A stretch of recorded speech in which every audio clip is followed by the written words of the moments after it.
हरे कृष्ण भक्तों, सुनिए एक महान, पवित्र और आत्मा को शांति देने वाली कथा। यह है मार्गशीर्ष शुक्ल पक्ष की मोक्षदा एकादशी का महात्म्य। एकादशी जो केवल पापों को नष्ट नहीं करती, बल्कि मनुष्य को जन्म मृत्यु के चक्र से मुक्त करके मोक्ष प्रदान करती है। यह कथा श्री कृष्ण स्वयं युधिष्ठिर को सुनाते हैं। जहाँ प्रेम है, श्रद्धा है और प्रभु में विश्वास है, वहाँ मोक्षदा एकादशी का फल अवश्य प्राप्त होता है। मोक्षदा एकादशी को इतना विशेष क्यों माना जाता है? तो मोक्षदा एकादशी के दिन ही श्री कृष्ण ने अर्जुन को गीता का ज्ञान देकर हम सबको उपदेश दिया था। तो आइए सुनते हैं। एक दिन धर्मराज युधिष्ठिर ने श्री कृष्ण से विनम्र भाव से पूछा, हे प्रभु, मार्गशीर्ष मास के शुक्ल पक्ष में जो एकादशी आती है, उसका क्या नाम है, उसकी क्या विधि है और किस देवता की पूजा करनी चाहिए?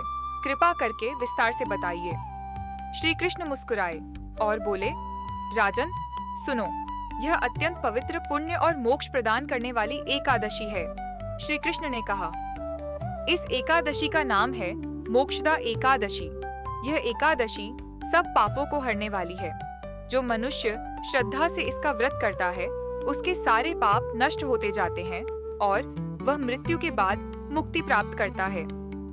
भगवान आगे कहते हैं, मोक्षदा एकादशी की महिमा इतनी महान है कि सिर्फ कथा सुनने मात्र से ही मनुष्य को वाजपेय यज्ञ के समान फल प्राप्त होता है। जो इसे करता है वह देवताओं के समान पवित्र हो जाता है। और भगवान श्री कृष्ण एक प्राचीन कथा सुनाते हैं।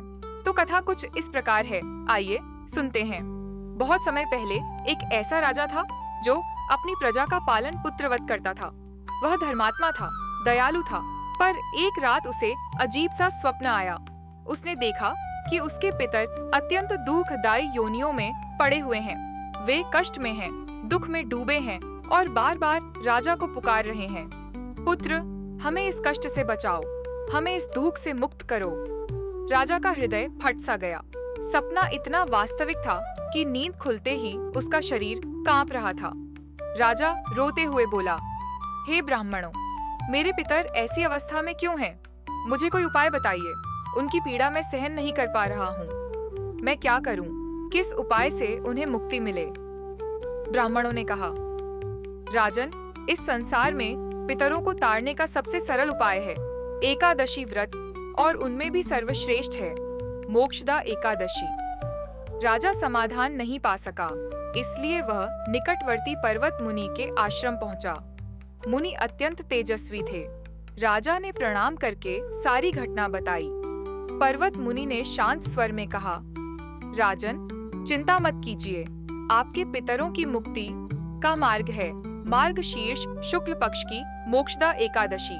इस दिन प्रभु दामोदर की पूजा करें, तुलसी की सुगंधित मंजरी अर्पित करें और धूप दीप से पूजा संपन्न करें। दिन भर व्रत रखें और रात्रि में जागरण कर प्रभु का नाम स्मरण करें। मुनि ने आगे कहा, जो भी यह व्रत करता है, उसके पितर अधोगति से निकलकर उच्च लोक को प्राप्त होते हैं। यह एकादशी जन्म जन्मांतर के बंधनों को काट देती है। राजा के मन में आशा जागी। मोक्षदा एकादशी का पालन कैसे करें, यह सब आर्षि मुनि ने राजा को समझना, और राजा बहुत ध्यान से सुन रहे थे। राजा ने पूरी श्रद्धा से मुनि की कही हर बात का पालन किया। उसने भगवान दामोदर की पूजा की, तुलसी की मंजरी अर्पित की, गंध, दीप, धूप से आराधना की, दिन भर व्रत रखा। रात में प्रभु का नाम लेकर जागरण किया। जैसे जैसे रात बीती, राजा के मन में एक अद्भुत शांति उतरती चली गई। व्रत पूरा करने के बाद उस रात राजा जी को पुनः एक स्वप्न आया। इस बार दृश्य पूर्णतः अलग था। जहाँ पहले अंधकार था, अब प्रकाश था। जहाँ पीड़ा थी, अब प्रसन्नता थी। राजा ने देखा कि उसके पितर दिव्य रूप में खड़े मुस्कुरा रहे हैं।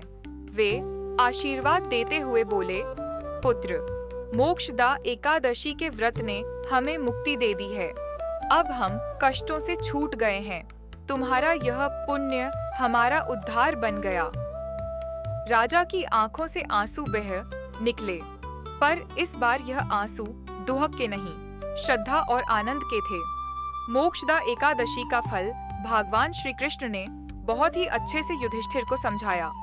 श्री कृष्ण ने युधिष्ठिर से कहा, राजन, जो भी मनुष्य श्रद्धा से मोक्षदा एकादशी का व्रत करता है, उसके पितर तृप्त हो जाते हैं, उसके सारे पाप नष्ट हो जाते हैं और वह स्वयं भी मोक्ष पथ पर चल पड़ता है। यह एकादशी साधारण नहीं, यह आत्मा को मुक्त करने का महान द्वार है। मोक्षदा एकादशी हमें बताती है कि भक्ति और श्रद्धा का एक छोटा सा कदम भी कितना बड़ा फल दे सकता है।